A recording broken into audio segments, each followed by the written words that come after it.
ሰላም ጤና ይስጥልኝ የቻናላችን ቤተሰቦች፣ ወደ ዛሬው በጣም አስፈላጊ ቪዲዮአችን እንኳን በደህና መጣችሁ።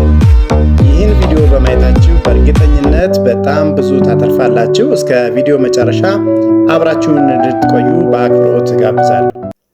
ለመሆኑ ክብደት ለመቀነስ ወስነው ስፖርት መስራትና አመጋገቡን ማስተካከል ሲጀምሩ እጆ፣ ደረቶ፣ ፊቶ ላይ ያለው ስብ በፍጥነት ሲቀንስ የሆዱ አካባቢ ግን ምንም ሳይንቀሳቀስ ግትር ብሎ አስቸግሮታል? ለምን ሌላው ሰውነቴ ቀንሶ የሆዴ ስብ ወይም ቦርጭ ሊቀንስ አልቻለም ብለው ጠይቀው ያውቃሉ? ብቻውን አይደሉም። ይህ በሺዎች የሚቆጠሩ ሰዎችን ተስፋ የሚያስቆርጥ ትልቅ ፈተና ነው። ብዙዎች ይህን ሁኔታ ሲያዩ የእኔ ተፈጥሮ አይቀንስም ብለው ተስፋ ይቆርጣሉ። ነገር ግን እውነታው ከስንፍናችን ጋር የተያያዘ ሳይሆን ከቦርጫችን ወይም ከስብ ስነ ህይወታዊ ባህሪ ወይም ባዮሎጂ ጋር በቀጥታ የሚገናኝ ነው። በዛሬው ቪዲዮአችን የሆድ ስብ ለመቀነስ ለምን አስቸጋሪ እንደሆነ፣ ከበስተጀርባው ያለውን የሳይንስ ሚስጥር እና ይህን ግትር ስብ ሰብረን የምናጠፋበትን በሳይንስ የተረጋገጡ 4 መፍትሄዎችን በዝርዝር እናያለን። እስከ ቪዲዮ ፍጻሜ ድረስ አብራችሁን ቆዩ።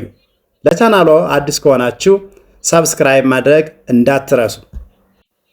ወደ ዋናው ሚስጥር ከመግባታችን በፊት መጀመሪያ ማወቅ ያለብን ነገር ቢኖር በሆዳችን አካባቢ 2 አይነት የስብ አይነቶች እንዳሉ ነው። እነዚህን ካለየን የምንወስደው እርምጃ ውጤታማ አይሆንም። የመጀመሪያው ስብ ከቆዳችን በታች የሚገኝ ወይም በሳይንሳዊ ስሙ ሰብኩታኔስ ፋት የምንለው ሲሆን ይህኛው ስብ በእጃችን በመቆንጠጥ የምንችለው ከቆዳችን ስር የሚገኝ ለስላሳ ስብ ነው። ምንም እንኳን የሰውነታችን ቅርጽ የሚያበላሽ ቢሆንም ከጤናችን አንጻር ብዙም አደገኛ አይደለም። ነገር ግን በጣም ሰረፍና በዝግታ የሚቀልጥ የስብ አይነት ነው። ሁለተኛው አይነት እና እጅግ በጣም አደገኛ የሚባለው ስብ ደግሞ የውስጥ አካላት ስብ ወይም ቪስራል ፋት የሚባለው ነው። ይህ ስብ ከቆዳችን በታች ሳይሆን በሆዳችን ወይም በሆድ ዕቃ ውስጥ ጥልቅ ባለው ክፍል ውስጥ ይገኛል። እንደ ጉበት፣ ጣፊያና አንጀት ያሉ ወሳኝ የውስጥ አካሎቻችንን ሸፍኖ የሚቀመጥ የስብ አይነት ነው። ይህ የውስጥ አካላት ስብ ዝም ብሎ የተቀመጠ ስብ አይደለም። ልክ እንደ እጢ ወይም አክቲቭ ግላንድ ሆኖ በመስራት በሰውነታችን ውስጥ ከፍተኛ መቆጣትን ወይም ኢንፍላሜሽን የሚያስከትሉ ንጥረ ነገሮችን ያመነጫል። ይህ ስብ እንግዲህ ለልብ ህመም፣ ለስኳር በሽታና ለደም ግፊት የሚዳርገን ይህ ነው ማለት ነው። መልካሙ ዜና የውስጥ አካላት ስብ ወይም ቪስራል ፋት የምንለው ለአካል ብቃት እንቅስቃሴ ፈጣን ምላሽ ይሰጣል። መጥፎ ዜና ደግሞ ከቆዳችን በታች ያለው የሆዳችን ስብ እጅግ ግትር ነው። ለምን የሚለው እንመልከት። እንግዲህ ወደ ዋነኛው ሳይንሳዊ ሚስጥር ስንመጣ የሆድ ስብ እጅግ ግትር የሆነበት ዋነኛ ምክንያት የሴል ተቀባዮች ወይም ሪሴፕተር ስብጥር ስላልተመጣጠነ ነው። በሰውነታችን ውስጥ ስብ እንዲቀልጥ ወይም እንዲከማች የሚወስኑ 2 ዋና ዋና የሴል ተቀባዮች ወይም ሪሴፕተሮች አሉ። አንደኛው ቤታ ተቀባዮች ወይም ቤታ ሪሴፕተር የሚባለው ሲሆን እነዚህ ተቀባዮች በሰውነታችን ውስጥ ስብ የሚያቃጥሉ ሆርሞኖች ለምሳሌ እንደ አድሬናሊን ያሉ ሲለቀቁ በፍጥነት ስቡ እንዲቀልጥ የሚያደርጉ የስብ መቅለጫ ቁልፎች ናቸው። ሁለተኛው ደግሞ አልፋ ተቀባዮች ወይም አልፋ ሪሴፕተር ይባላሉ። እነዚህ ደግሞ ተቃራኒዎች ናቸው። ስብ እንዳይቀልጥ የሚከላከሉና ስብን አጥብቀው የሚይዙ የመቆለፊያ ቁልፎች ናቸው። እና ታዲያ ልዩነቱ ምንድን ነው የሚለውን ስንመለከት በሳይንስ እንደተረጋገጠው በሆዳችን ስብ ሴሎች ውስጥ ስብ እንዳይቀልጥ የሚከላከሉ የአልፋ ተቀባዮች ወይም አልፋ ሪሴፕተር ስብጥር ስብ እንዲቀልጥ ከሚያደርጉት ቤታ ተቀባዮች ጋር ሲነጻጸር በ9 እጥፍ በብዛት ይገኛሉ። በቀላል አማርኛ የሌላው ሰውነታችን ስብ በቀላሉ እንዲከፈት የተዘጋጀ በር ሲሆን የሆዳችን ስብ ግን በ9 ቁልፎች የተቆለፈ ግትር በር ነው። ለዚህ ነው ክብደት መቀነስ ስንጀምር ቦርጫችን በቦታው እያለ ሌላው ሰውነታችን ቀድሞ የሚቀንሰው። አሁን ደግሞ የአልፋ ሪሴፕተር ወይም አልፋ ተቀባዮች በሰውነታችን የት እንደሚገኙ በዝርዝር እስኪ እንመልከት። የአልፋ ተቀባዮች ወይም አልፋ ሪሴፕተር ስብን የሚያቀልጡት ማለታችን ነው። በሰውነታችን ውስጥ እንዴት ተከፋፍለው እንደሚገኙ ይህ ቻርት በግልጽ ያሳየናል። ደረታችን አካባቢ ያሉ የአልፋ ተቀባዮች ክምችት 25% ብቻ ነው። ለዚህ ነው ስፖርት ስንጀምር መጀመሪያ ደረታችን አካባቢ ያለው ስብ በፍጥነት የሚቀልጠው። በእጅና በጭናችን አካባቢ በመጠኑ በመካከለኛ ደረጃ ይገኛል። ነገር ግን ወደ ሆድ ስንመጣ የዚህ መቆለፊያ መጠን 95 በመቶ ይደርሳል። ይህ የሚያሳየው የሆድ ስብ በተፈጥሮ ራሱን ለመከላከል የተዋቀረ መሆኑን። ስለዚህ ቦርጫችን አልቀንሳለ ወይም የሆዳችን ስብ አልቀንሳለ ብለን ራሳችንን በተለየ መንገድ መውቀስ አያስፈልግም ማለት ነው። ሰውነታችን የሚሰራው በተፈጥሮ ሕግ ነው። ነገር ግን ይህን የተፈጥሮ ሕግ የሚሰብር ሳይንሳዊ መንገድ አለ። ሁለተኛው ቦርጫችን ወይም የሆድ አካባቢ ስብ እንዳይቀንስ የሚያደርገው ምክንያት ጭንቀት ወይም ስነ ልቦናዊ ጫና ነው። ብዙዎቻችን ስንጨነቅ የምናስበው ስለ አእምሯችን ጤና ብቻ ነው። ነገር ግን ስንጨነቅ፣ ስራ ሲበዛብን፣ በቂ ረፍት ስናጣ አድሬናሊን እጢዎቻችን ኮርቲሶል የተባለውን የጭንቀት ሆርሞን በከፍተኛ መጠን ያመነጫሉ። ኮርቲሶል በሰውነታችን ውስጥ የሚሰራው ስራ ምንድነው የሚለውን ስንመለከት ሰውነታችን አደጋ ውስጥ እንዳለ በማሰብ ኃይል ወይም ስብ እንዲከማች ያደርጋል። ይህ ስብ ደግሞ በቀጥታ ወስዶ የሚያስቀምጠው በሆዳችን ውስጥ ባሉ የውስጥ አካላት ላይ ነው። የሚገርመው ነገር በሆዳችን ውስጥ ያሉ የስብ ሴሎች ከሌሎች የሰውነት ክፍሎች በበለጠ ለኮርቲሶል ሆርሞን ምላሽ የሚሰጡ በርካታ ተቀባዮች ወይም ግሉኮኮርቲኮይድ ሪሴፕተርስ አሏቸው። ስለዚህ በተጨነቅን ቁጥር ሰውነታችን በቀጥታ ስብን ወደ ሆዳችን አካባቢ እያጋዘ ያከማቻል ማለት ነው። ከኮርቲሶል በተጨማሪ የሆድ ስብን የሚቆጣጠሩ ሌሎች 4 ወሳኝ የሆርሞን ሂደቶች አሉ። በጊዜ ሰሌዳው ላይ እንደምናየው የመጀመሪያው የኢንሱሊን መቋቋም ወይም ኢንሱሊን ሬዚስታንስ ሲሆን ብዙ ጣፋጭና ካርቦሃይድሬት የበዛባቸው ምግቦችን ስንመገብ ኢንሱሊን በደማችን ውስጥ ይጨምራል። ከፍተኛ የኢንሱሊን መጠን ደግሞ ስብ ማቃጠያ መንገዶችን በሙሉ ዘግቶ ሰውነታችን ስብ ብቻ እንዲከማች ያደርጋል። ሁለተኛው የኤስትሮጂን መቀነስ ነው። ይህ በተለይ በሴቶች ላይ ዕድሜ እየጨመረ ሲሄድ የሚከሰት ነው። የኤስትሮጂን ሆርሞን መጠን ሲቀንስ ሰውነታችን ስብን ከዳሌና ከታችኛው የሰውነት ክፍል ወደ ሆድ አካባቢ ያዛውረዋል። ሶስተኛው የእድገት ሆርሞን ነው። የእድገት ሆርሞን በተፈጥሮ ስብን ለማቅለጥና ጡንቻዎችን ለመገንባት ይረዳናል። ዕድሜያችን እየጨመረ ሲሄድ ወይም እንቅልፍ ሲያጥረን ይህ ሆርሞን ስለሚቀንስ የሆድ ስብን ለማቃጠል ይከብደናል።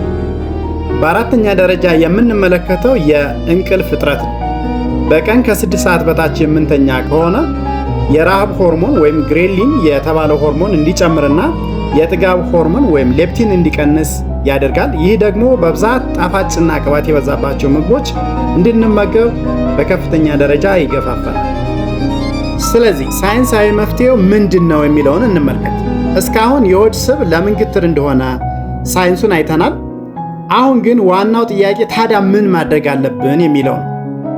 ተስፋ አትቁረጡ። የሆድ ስብ የቱንም ያክል ግትር ቢሆን እነዚህን የሰውነታችን የተፈጥሮ መቆለፊያዎች ሰብረን የሆድ ስብን ለማቅለጥ የሚያስችሉ በሳይንስ የተረጋገጡ መንገዶች አሉ። እነሱን ከዚህ ቀጥሎ በዝርዝር እናያለን። ከነዚህ ሳይንሳዊ መንገዶች ውስጥ የመጀመሪያውና 80 በመቶ ድርሻውን የሚይዘው የአመጋገብ ስልታችንን ማስተካከል ነው። እዚህ ላይ 4 ወሳኝ ህጎችን መመልከት የግድ ይላል። የመጀመሪያው በውሃ ውስጥ የሚሟሟ ፋይበር ወይም ወተር ሶሉብል ፋይበር መመገብ ነው። እንደ አጃ፣ ኦትስ፣ ባቄላ፣ አቮካዶ ያሉ ምግቦችን መመገብ ያስፈልጋል። ጥናቶች እንደሚያሳዩት በቀን 10 ግራም የሚሟሟ ፋይበር በመውሰድ ብቻ የሆድ ስብ ክምችትን በ3.7% መቀነስ ይቻላል። ሁለተኛው ህግ ፕሮቲን ማብዛት ነው። ፕሮቲን የሆድ ስብን ለማቅለጥ እጅግ አስፈላጊ ንጥረ ነገር ነው። እንግዲህ ፕሮቲን ስንመገብ የራብ ስሜታችን ይቀንሳል፣ የሰውነታችን የስብ ማቃጠል ፍጥነት ወይም ሜታቦሊዝም ይጨምራል። ስለዚህ እንደ እንቁላል፣ የዶሮ ስጋ፣ አሳ እና የፕሮቲን ይዘት ያላቸው ጥራጥሬዎችን መመገብ እጅግ በጣም አስፈላጊ። ሶስተኛው ህግ ጣፋጭና ትራንስፋትን ማስወገድ ነው። በፋብሪካ የተዘጋጁ ጣፋጭ መጠጦች፣ ስኳሮችና የታሸጉ ምግቦች ውስጥ የሚገኘው ትራንስፋት በቀጥታ ወደ ጉበታችን በመሄድ ወደ ውስጣዊ የሆድ ስብነት ወይም ቪስራል ፋት ይቀየራል። ስኳር ሙሉ በሙሉ ማቆም ካልቻልን እንኳን በከፍተኛ መጠን መቀነስ ያስፈልጋል። አራተኛው ህግ የአልኮል መጠጥን መቀነስ ነው። አልኮል በምንጠጣበት ጊዜ ሰውነታችን አልኮሉን እንደ መርዝ ስለሚቆጥረው እሱን ለማስወገድ ቅድሚያ ይሰጣል። በዚህ ጊዜ የወሰድነው ምግብ ሙሉ በሙሉ ሳይቃጠል በቀጥታ ወደ ስብነት ይቀየራል። ለዛም ነው የቢራ ሆድ የምንለው ማለት ነው። የሆድ ስብን ለማቅለጥ ሁለተኛው ሳይንሳዊ መፍትሄ የአካል ብቃት እንቅስቃሴ ነው። እዚህ ላይ አንድ ትልቅ ስህተት ማረም አለብን። ብዙ ሰዎች የሆድ ስብን ለመቀነስ በሚል በቀን 500 ጊዜ የሆድ ስፖርት ወይም ሲታፕ ይሰራሉ። ይህ ፍጹም ስህተት ነው። ስፖርት መስራት ብቻ አንድን የሰውነት ክፍል ለይቶ ለማቅለጥ ወይም ስፖርት ሪዳክሽን አይቻልም። የሆድ ስፖርት መስራት የሆድ ውስጥ ጡንቻዎችን ያጠነክራል እንጂ በላዩ ላይ ያለውን ስብ አያቀልጠውም። የሆድ ስብን ለማቅለጥ መላው የሰውነታችን የስብ ክምችት እንዲቀንስ ማድረግ አለብን። ለዚህ ደግሞ በጣም ውጤታማ የሆኑ 3 የስፖርት አይነቶች አሉ። የመጀመሪያው የክብደት ስልጠና ወይም ሬዚስታንስ ትሬኒንግ ነው። ክብደት ማንሳት በሰውነታችን ውስጥ ጡንቻ እንዲገነባ ያደርጋል። ጡንቻ በተገነባ ቁጥር ሰውነታችን በረፍት ሰዓት እንኳን ሳይቀር ከፍተኛ ካሎሪ እንዲቃጠል ያደርጋል። ሁለተኛው የስፖርት አይነት የከፍተኛ እረፍት ስፖርት ወይም ሃይ ኢንተንሲቲ ኢንተርቫል ትሬኒንግ የሚባለው ነው።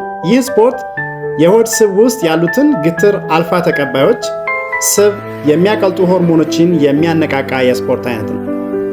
ሶስተኛው የስፖርት አይነት ኤሮቢክስ ወይም ካርዲዮ የሚባለው ሲሆን ለምሳሌ እንደ ፈጣን እርምጃ፣ ሩጫ፣ ዋና የመሳሰሉትን ስፖርት ስንሰራ ይህ የውስጥ አካላት ስብን ወይም ቪስራል ፋት በፍጥነት እንዲቀልጡ የሚያደርግ የስፖርት አይነት። አሁን ደግሞ የሆድ ስብን ለመቀነስ በየዕለቱ ልንከተላቸው የምንችለው ተግባራዊ እንቅስቃሴ ምን ይመስላል የሚለውን እንመለከታለን። እንግዲህ እስካሁን የተነጋገርናቸው ነገሮች በተግባር ለመተርጎም እዚህ ጋር የምታዩትን ሰንጠረዥ እንደ መመሪያ መጠቀም አስፈላጊ ይሆናል። በየቀኑ ልንተገብራቸው የሚገቡ ተግባራት መካከል የመጀመሪያው በአመጋገብ ዘርፍ ያለው ይሄውም ዝቅተኛ የካርቦሃይድሬት እና ከፍተኛ የፋይበር መጠን ያላቸው ምግቦች መመገብ ያስፈልጋል። በኪሎአችን በሰውነታችን ኪሎ ልክ ከ1.6 እስከ 2.2 ግራም ፕሮቲን ማግኘት አስፈላጊ እንደሆነ ይመከራል። ሁለተኛው ስፖርታዊ እንቅስቃሴ ነው። በሳምንት 150 ደቂቃ የካርዲዮ ስራ መስራት ያስፈልጋል። እንዲሁም በሳምንት 3 ቀን የክብደት ስልጠናዎችን ማካተት የተሻለ ውጤት ያስገኛል። ሌላው እንቅልፍ ሲሆን እንቅልፍን በተመለከተ በየቀኑ ከ7 እስከ 8 ሰዓታት ጥራት ያለውና ያልተቋረጠ እንቅልፍ መተኛት ያስፈልጋል። ይህም ሆርሞኖቻችን እንዲስተካከሉ ያደርጋል። የመጨረሻው ጭንቀትን መቀነስ ነው። ይህም እንግዲህ የኮርቲሶል ሆርሞን ለመቀነስ በየቀኑ ቢያንስ ለ10 ደቂቃ ማሰላሰል፣ ጸጥ ብለን ከራሳችን ጋር መሆን፣ ዮጋ መስራት ወይም የተፈጥሮ ወክ ማድረግ፣ ይሄም የተፈጥሮን እያደነቅን የእግር ጉዞ ማድረግ የተሻለ ውጤት ያስገኛል። እንግዲህ የዛሬው መልእክታችንን ስናጠቃልል የሆድ ስብ ወይም ቦርጭ መቀነስ በጣም አዳጋችና አስቸጋሪ የሆነው በእኛ ተፈጥሮ ወይም ተፈጥሯዊ ስንፍና የተነሳ ሳይሆን የስብ ተፈጥሯዊ ባህሪ ወይም ባለው አልፋ ሪሴፕተር ምክንያት እንደሆነ በግልጽ ተነጋግረናል። ነገር ግን ይህንን አስቸጋሪ ስብ ማቅለጥ ወይም መቀነስ እንደሚቻል ሳይንሳዊ መንገዶችን ተመልክተናል። በአጠቃላይ አመጋገባችን በማስተካከል በተለይ ፋይበር የበዛባቸውን ፕሮቲን የበዛባቸውን ምግቦች በመመገብ ትክክለኛውን የስፖርት አይነት በመስራት እንቅልፋችን በማስተካከልና ጭንቀት በመቀነስ ይህን አስቸጋሪ የሆነ ስብ ማቅለጥ እንደሚቻል ተመልክተናል።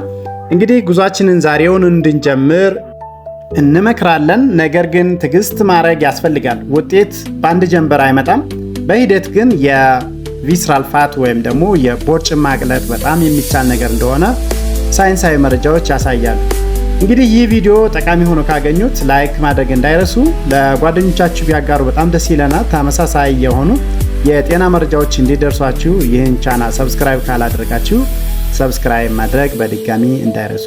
እንደ ማሳሰቢያ የምንናገረው መልእክት ማንኛውንም ከባድ የአመጋገብና የአካል ብቃት እንቅስቃሴ ከማድረጋችን በፊት የሕክምና ባለሙያዎችን ማማከር እጅግ በጣም አስፈላጊ ነው። ስለተከታተላችሁን እጅግ በጣም አመሰግናለሁ። በሚቀጥለው ቪዲዮ እስከምንገናኝ ድረስ በቸር ይሰንብቱ። መልካም ጊዜ